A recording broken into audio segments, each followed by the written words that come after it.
कोलकाता में lady doctor के साथ हुए रेप मर्डर केस के विरोध में प्रदर्शनों का सिलसिला लगातार जारी है। आज पश्चिम बंगाल छात्र समाज नाम के संगठन ने कोलकाता में नबन्ना अभियान का ऐलान किया, जिसके तहत छात्र संगठन बंगाल सरकार के सेक्रेटेरिएट नबन्ना तक प्रोटेस्ट मार्च करेंगे और सेक्रेटेरिएट का घेराव करेंगे। दोपहर 1 बजे से प्रदर्शन आजकर medical college rape and murder के विरोध में होगा। हालांकि पश्चिम बंगाल पुलिस ने छात्र समाज के नबन्ना अभियान रैली को अवैध घोषित कर दिया है। बंगाल पुलिस के ADG law and order Manoj Verma ने कहा है कि नबन्ना का पूरा इलाका एक रेस्ट्रिक्टेड जोन है और वहां किसी पॉलिटिकल प्रोटेस्ट की मंजूरी नहीं दी जा सकती है, क्योंकि प्रोटेस्ट की आड़ में अराजकता फैलाने की प्लानिंग की जा रही है, जिसे देखते हुए बंगाल पुलिस ने छात्र समाज की रैली को रोकने के लिए नबन्ना के पूरे इलाके को छावनी में तब्दील कर दिया है। 2100 पुलिस वालों को सुरक्षा के लिए फिलहाल तैनात भी किया गया है।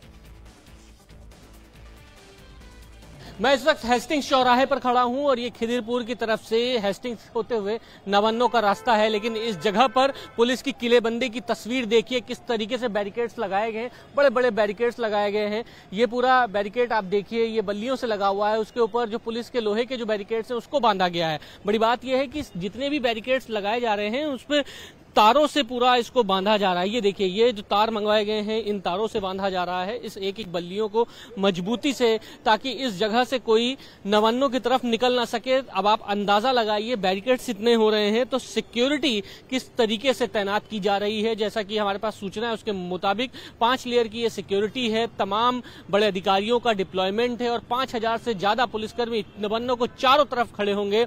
अग्निशमन से लेकर दंगा नियंत्रण वाहन से लेकर टीयर गैस शेल की जो पूरी टीम है वो यहां पर बुलाई गई है। और जैसा कि पुलिस अधिकारी हैं जो एडीजी लॉ एंड ऑर्डर हैं, उनके पास ये सूचना है कि इस पूरे अभियान की आड़ में कुछ ऐसे लोग हैं जो लॉ एंड ऑर्डर की सिचुएशन बिगाड़ सकते हैं। यही वजह है उसी के एहतियातन नवन्नों के पास ये बैरिकेड्स लगाया गया है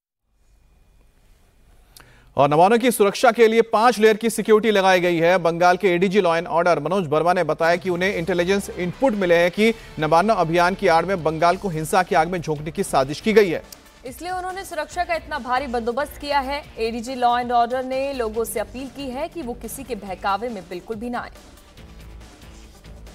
नवान्न अभियान जेटा बोला होच्छे, नवान्न it is a restricted area. एटा एकटा उन्होंने जो कार्यक्रम घोषित किया है उसे नबन्नो चलो का नाम दिया है। नबन्नो एक प्रतिबंधित क्षेत्र है। यहाँ विरोध प्रदर्शन के लिए पुलिस से परमिशन लेनी पड़ती है और पुलिस अपने हिसाब से परमिशन देती है। क्योंकि ये प्रतिबंधित इलाका है, इसीलिए आमतौर पर नबन्नो के इर्द गिर्द प्रोटेस्ट की इजाजत नहीं दी जाती है। 27 अगस्त को जो प्रोग्राम आयोजित करना चाहते हैं उसको लेकर हमें अलग अलग स्रोतों से जानकारियां मिली हैं। मैं बस इतना ही कहना चाहूंगा कि बड़ी तादाद में खास मकसद से अराजक तत्व इसमें शामिल होकर पुलिस को उकसाकर अराजकता पैदा करना चाहते हैं। ऐसी कोशिश करने की जानकारी हमें मिली है। पुलिस को उकसाने का इरादा है। हमें कई पक्के स्रोतों से जानकारी मिली है। हम ज्यादा विस्तार से तो आपको नहीं बताएंगे, लेकिन हमने कई एजेंसियों से ये इनपुट शेयर किए हैं। कानून के हिसाब से ये कार्यक्रम प्रक्रिया के मुताबिक नहीं है, ये अवैध है। हम आम लोगों से अपील कर रहे हैं कि ये कार्यक्रम अवैध है और वो इसको लेकर किसी भी झांसे में ना आए और ऐसे कार्यक्रमों में शामिल ना हो जिससे उनको कोई असुविधा हो। ट्रैपे केउ ना पड़े to avoid this kind of assembly जेखाने कोनो असुविधा ओদের होते पारे। वहीं बीजेपी ने नबन्ना अभियान को अवैध करार देने पर ममता सरकार पर हमला बोला है। बंगाल बीजेपी के अध्यक्ष सुकांत मजुमदार ने कहा है कि ममता बनर्जी अब छात्रों से भी डर गई हैं और नवान्ना अभियान में बीजेपी का कोई रोल नहीं है, लेकिन बीजेपी छात्र संगठनों के पूरे प्रदर्शन को सपोर्ट करेगी। बीजेपी का स्टैंड क्लियर है, हमारा आंदोलन नहीं है, लेकिन इस तरीके का डेमोक्रेटिक शांतिपूर्ण जो भी आंदोलन होगा, जो सुप्रीम कोर्ट द्वारा कहा गया है कि ऐसे किसी भी आंदोलन को कोई भी सरकार रोक नहीं सकती, ऐसे हर आंदोलन को, कोई भी पार्टी का भी आंदोलन हो, उसको बीजेपी का सपोर्ट है कि अगर उपद्रवी ऐसा करने जा रहे हैं तो उनको अरेस्ट करना चाहिए। ये पुलिस का काम है लॉ एंड ऑर्डर मेंटेन करना। काल बंगाल के छात्र समाज एक पीसफुल डेमोन्स्ट्रेशन करेगा, वो डेमोक्रेटिक वे में करेगा, तो उसमें की बाधा देने की क्या बात है। और आंदोलन का परमिशन कब होता है? हमने तो कभी नहीं देखा कि आंदोलन का परमिशन हो, तो इंटीमेशन देना पड़ता है। तो जो छात्र समाज, जो student organisation, those are arranging this demonstration, they have already inform through the press conference.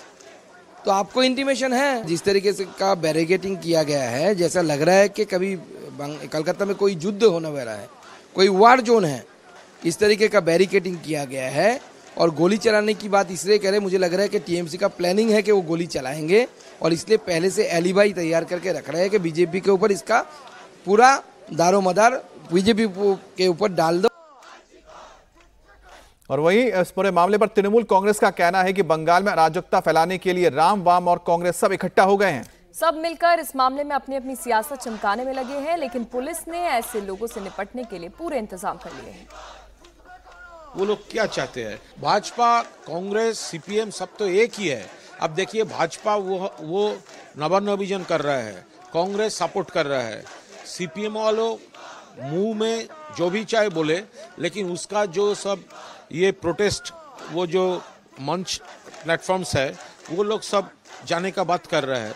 तो तृणमूल का खिलाफ, बंगाल का खिलाफ ये एनआरकी क्रिएट करने के लिए ये तो सब राम बाम सब एक हो रहा है।